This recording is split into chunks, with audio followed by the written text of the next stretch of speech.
Alright guys, so to the left we have the LG C1, to the right we have the Hisense U9DG. Now this is going to be the out-of-the-box experience. I wanted to kind of represent you guys looking for that information because I have gotten numerous requests to just show, like, if I'm not going to calibrate, what is the takeaway going to be? And as you can clearly see, the U9DG does an excellent job of looking better out of the box than the LG C1. Where the LG C1 is overly cool, and again, if we're talking day one, out of the box, you don't make a single adjustment, you just plug and play, well, the LG C1 is just going to be overly blue and overly cool. Reason for that is LG always, for whatever reason, like idiots, put cold 20 as their color temperature, which is the maximum cool tone possible. Now, I don't know their reason for it, but they do it every single year, and they've done it for many years. So if you're now optimizing your C1 and you're just like doing side-by-side comparisons against the U9DG with their default settings, it's going to look like this, and it's going to be pretty damn bad. Now I'm going to show you what it looks like when you actually put in proper settings. And just like that, you guys can clearly see that these TVs are vastly different from what you just saw a moment ago. And this is why proper settings are so very important. Again, I'll be showing you guys throughout the video the reasons why these TVs are different in different areas, but again, do keep in mind that out of the box, it's just going to look like trash. Now, instead of wasting your time being ultra dramatic and showing that off, I'll let the opening of this video kind of do that for you. You can compare those pictures at nauseum all you want, but that's essentially always going to be the difference between an LG OLED and pretty much every single QLED type television, because LG likes cold 20, and if you use the coolest color temperature, it's going to look really bad. So again, default doesn't look good either way, but both of these TVs are capable of so much more. So I did at least want to kind of show you guys that, and again, just put that out there for anybody who was wondering. Now, at a glance, it may be very difficult to see, but the LG C1 is just immaculate. It's an entirely different stratosphere. Now, I do apologize for the vast size difference. I own personally the 55-inch LG C1. I have the 75-inch Hisense U8G here, or U9DG here, because that's the only size it comes in. I would have liked to have a more match-upable size, but again, they're very different, so I have to be respectful of those differences.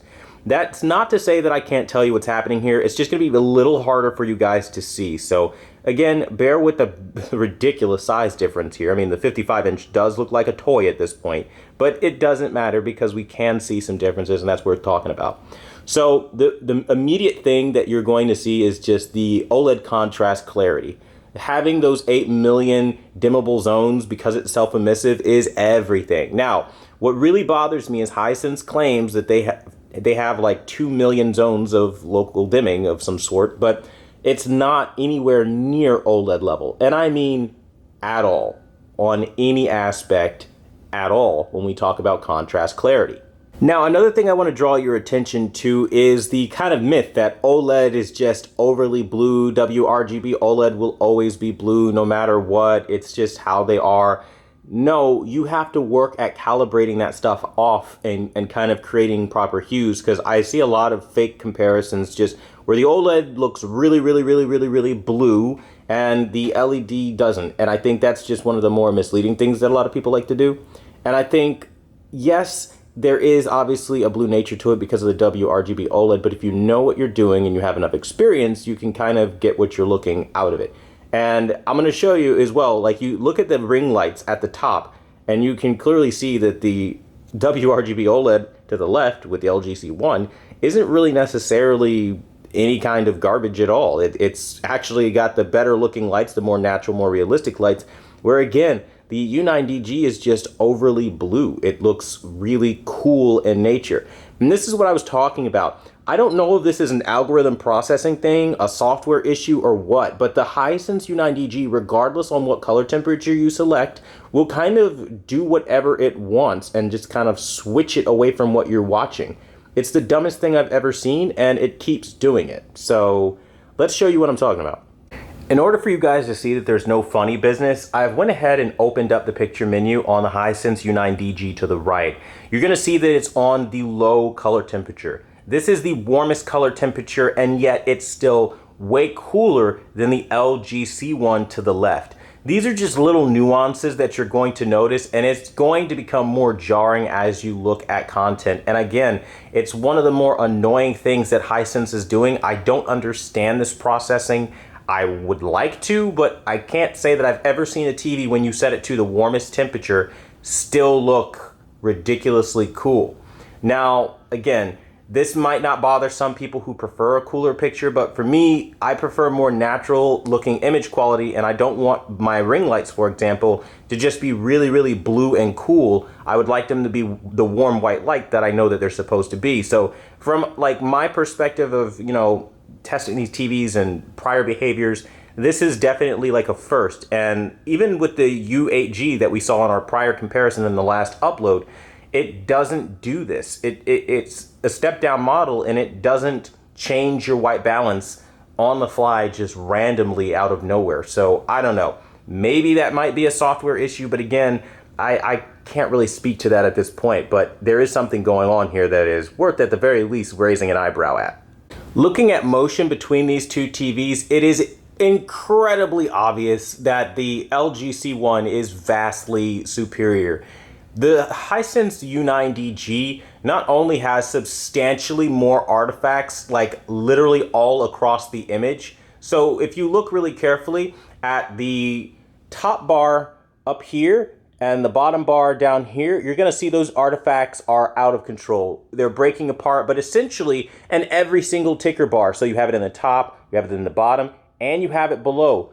On the LG C1, you only have it in the top bar. It's very faint, barely even noticeable on the middle bar, and at the bottom bar, it's even less noticeable. Now, more damning though, is when you look at the images on the bottom on the Hisense U9DG, you can clearly see the motion blurring be a huge problem in that it almost looks like it's a ghosting effect. It is extremely difficult to look at. It is a lot like what the Sony A90J does with the smeary motion. And I can put it into words, I guess, that would make sense so that we don't get too technical here and confuse a lot of regular people. It's essentially like when you drive in a car and you're going 85 miles an hour on the freeway, you're sitting in the passenger seat, and you're looking outside at the grass or at the trees and you're trying to make out detail.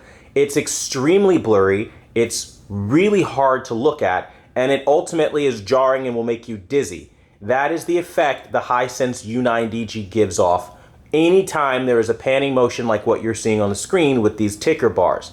The LG C1 to the left is vastly smooth, or way smoother, to the point where you can make out every little isolated detail and you can follow it with your eyes clearly as if it were barely moving. These are the measurements that I use, or the standards I use to attest or to say whether or not a TV is good or bad for motion. If you can't handle horizontal panning motions at fast rates of speed, you're not going to be able to handle action movies. And I have tested the Hisense U9DG with action movies as well, and it gives off again the A90J effect. And again, I cannot stand it because even when I'm using the best motion processing, the smoothest presets, it makes no difference. So that's something that I did want to articulate to you guys, because that is something that you will run into on this TV. You're probably even going to see in the comment section people saying they had this TV and returned it because of the terrible motion. All those are true. I am literally in front of this TV. I've spent endless hours trying to find good motion out of it. It doesn't have it. Not at all. And I think that again is the biggest reason to walk away from this TV. I cannot stress that enough. Now, this is undoubtedly one of the better examples to show off just how truly bad and smeary the motion is on the Hisense U9DG. I'm going to try to zoom in a little bit more here to get it a little bit tighter so you guys can really see this as much as I can without making the C1 look like a baby TV more than I've already have. I'll try to zoom out maybe a little bit, but the idea here is that you're able to see what's going on. Pay close attention to the panning trail, the vertical panning trail, because it's not just horizontal. Check this out. Every time it pans up, look at that building. You can't even see it. It's just a blur fest. They add way too much motion blur when you don't need it. And I think that's really going to hold this TV back from ever being seen as anything more than a 75-inch U8G with really bad motion, because that's what this is. Because I'm telling you right now, like when it matters most, like when the bird was just flying by there, or in any action sequence, which we'll kick up here in a second, you're going to notice abysmal motion that just should not exist at this price range.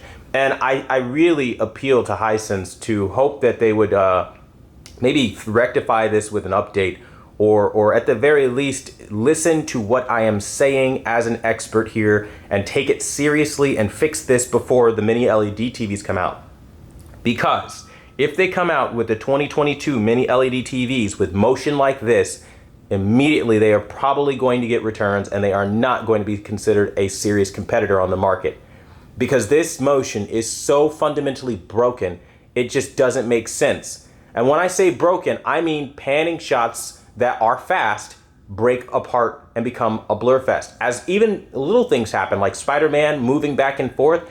If you've got to slow this down in YouTube to see it by going into their little slowdown thing, do that. But I'm telling you right now, like as you look, motion is going to be the big deal breaker. Now it's getting a little dark here. I'm going to open up my ISO a little bit so you guys can see it a little bit better. I really hope you guys are seeing this. Watch this sequence here as all hell starts breaking loose. It's a smear fest now on the U9DG with very little details possible to make out. Is on the C1, I'm able to see every little thing. Now, one of the things we can say is because we have a 55-inch here on the C1, our clarity is of course going to be better. But things that don't get better because you have a smaller TV are things like motion processing. That is entirely software and algorithm based. Now, some of you might be wondering at this point in the video, why the hell is he spending so much time talking about how bad the motion is? Because you will immediately notice it, and it will be the thing that makes you get rid of this TV. Because again, much like being in a car going 80 miles an hour in the passenger seat trying to make out details, it's going to be very hard for you to watch this TV. It is an incredibly painful TV to watch. It is a very jarring TV to watch. And I think if you're being honest about the situation, you're probably going to get sick of it really, really quick. Now, again, as you're seeing in scenes like this, I'll go ahead and pause. Not because, again, it's not a total bash fest here, right? If you look, there obviously are moments where the U9DG is exceptional for contrast, clarity, and color. I think we're seeing that moment here as it goes up against the LG C1. Beautiful. Your picture isn't the problem, Hisense. Your picture has always been pretty decent.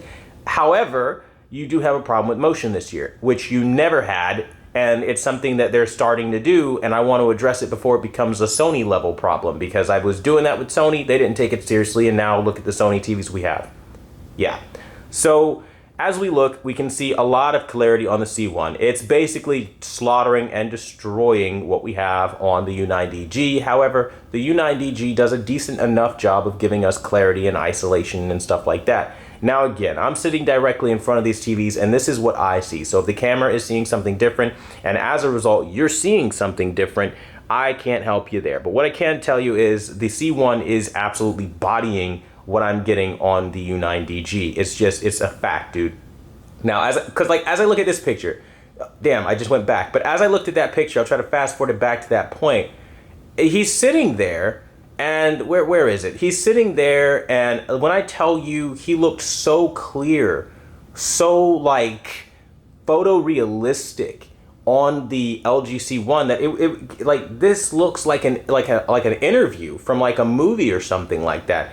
And then it gets really hazy on the Hisense U9DG in moments like this. And the areas in which it gets hazy, to be specific, so you can replicate this yourself, is around Simon Krieger, right over there. This whole center area gets hazy because what's happening effectively is the algorithm is trying to brighten up those characters. It's not an OLED, so it can't necessarily go self-emissive there. So it's trying to keep that bright, but then you have this little area here which gets really bright, and it's screwing it up. As you see, there's extra haze and bloom going on over here in this section because that's the algorithm's struggling to keep up with what needs to be lit in the scene. Where that problem doesn't exist on the C1, and you see all the clarity because it's self-emissive and it can dim down where it needs to.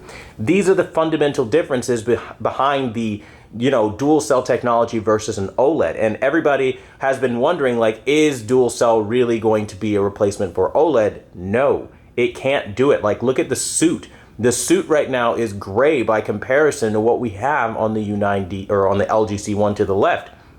Don't know if you can see it. I hope you can, but I'm telling you, it's just every angle I try to approach this comparison, it's just a slaughter as far as like even like clarity. Like the Hisense has always, in my opinion, struggled with clarity, and it is the one thing I'm hoping many LEDs this year, 2022, fixes.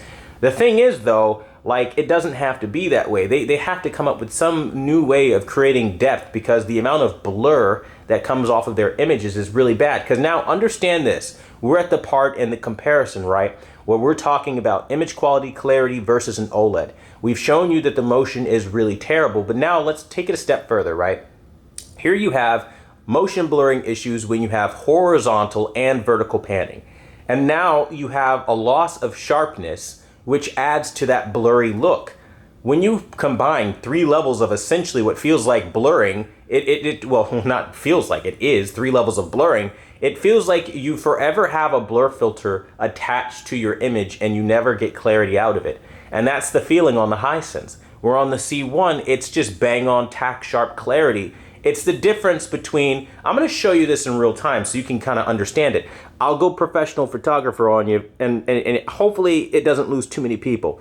But it's the difference between having an image that looks like this, right, where let's do this, right? We're going to defocus you. It's essentially having an image that looks like this, where, yeah, sure, you can make out some details, and that's good, fine, and dandy, versus having an image like this, where everything is in focus. That's essentially what it feels like when you watch the Hisense U9DG. It's always defocused to some degree, and it needs to stop doing it, because it's like the lack of clarity ruins the experience that I see. There is potential, but you stop believing in the potential after so many examples of it under-delivering. Hell, even against the U8G, the U9DG just didn't have what it takes to get to that absolute next level, making the U8G such an unattractive offer, and to prove that, like, hey, there is a vast difference. I mean, look at the black levels here in this scene. Miles Morales' suit on the C1, my God, like my eyes are just flying over to the C1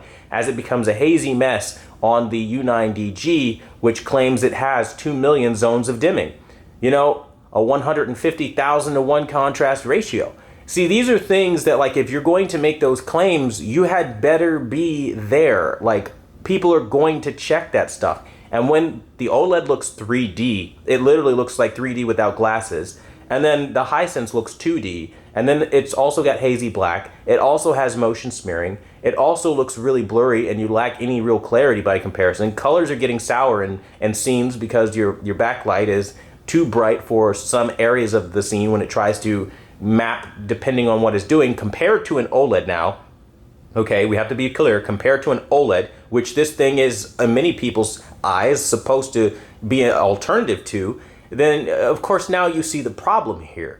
So I wanted to illustrate this as clearly as possible, to be fair about the situation and let you know what's going on. So now let's talk about what everybody's wondering about next. Black levels.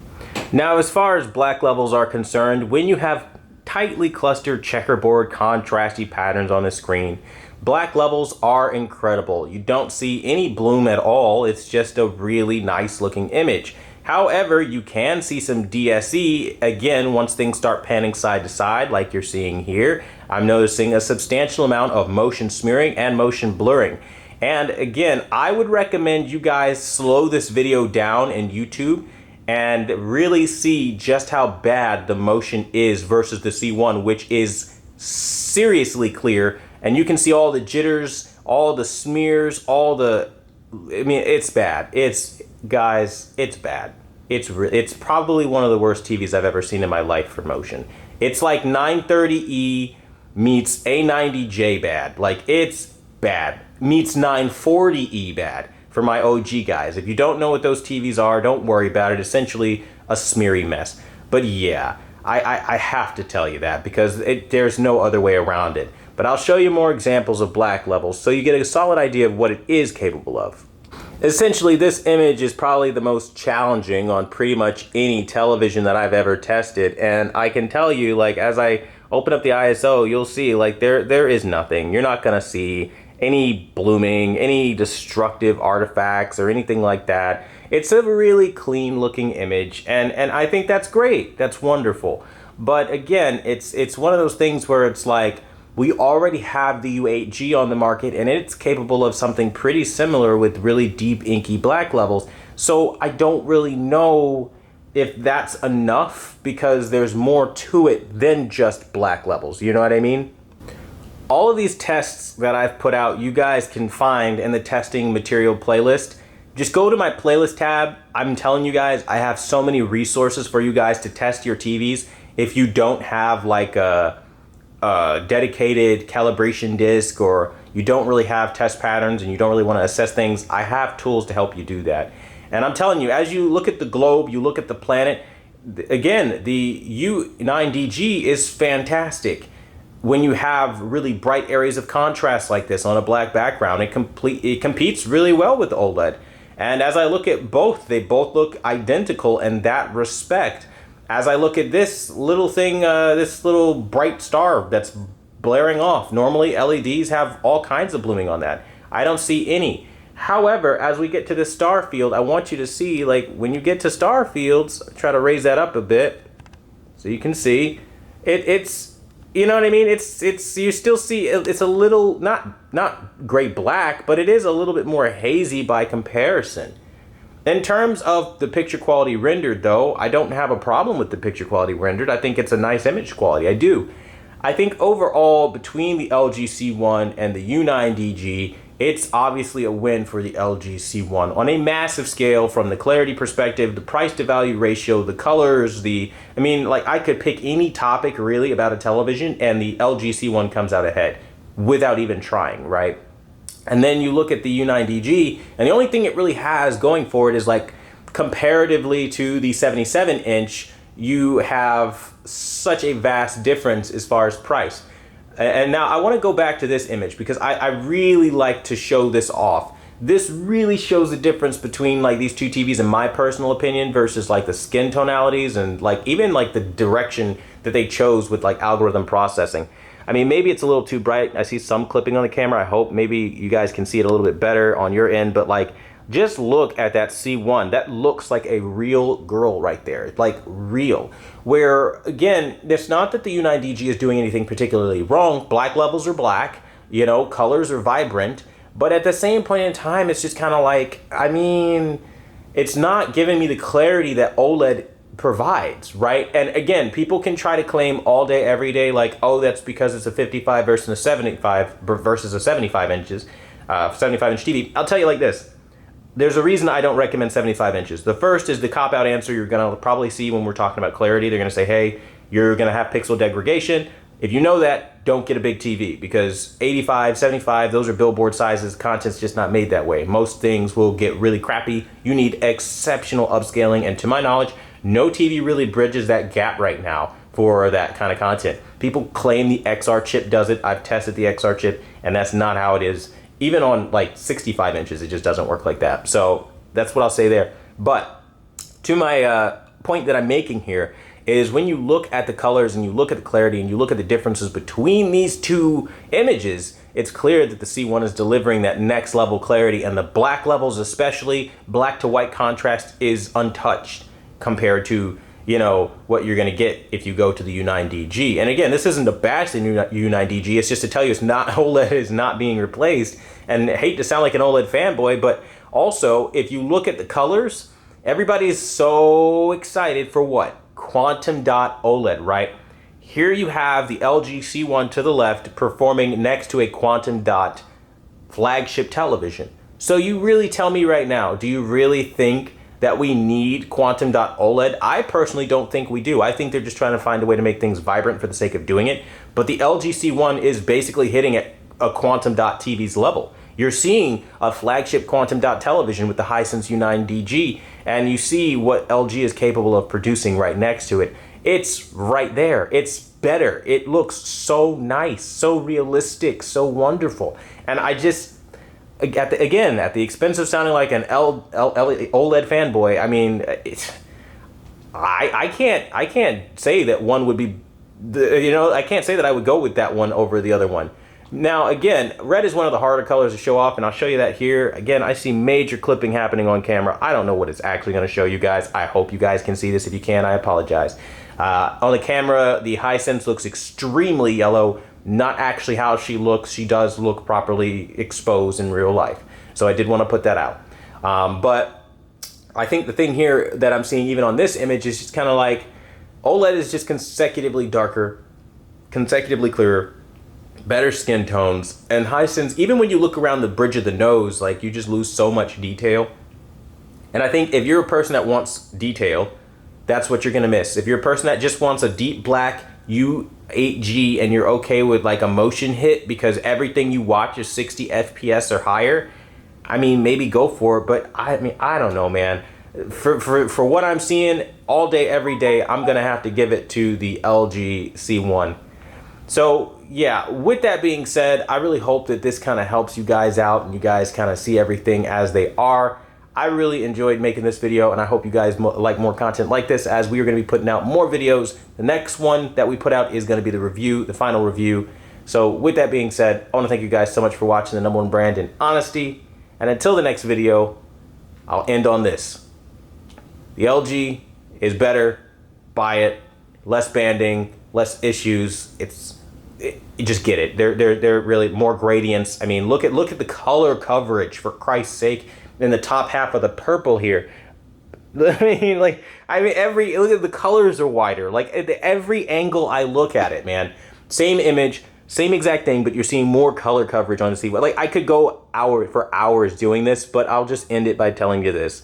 Get the C1 if you want to get the best TV, in my opinion, LG has ever made, and is one of the top TVs, you know, if I had to put in my mind, for the best TV ever created, because it is so effing good. Now, that being said, Hisense throws its punches where it does, but compared to OLED, they need to stop, because it's definitely not going to be an OLED replacer, and I hope I got that message across loud and clear. That being said, it's an okay TV, but it's got a lot of stuff to fix, which we will cover at full length in the next video, so stay tuned for that. Until the next video, I'll see you guys later.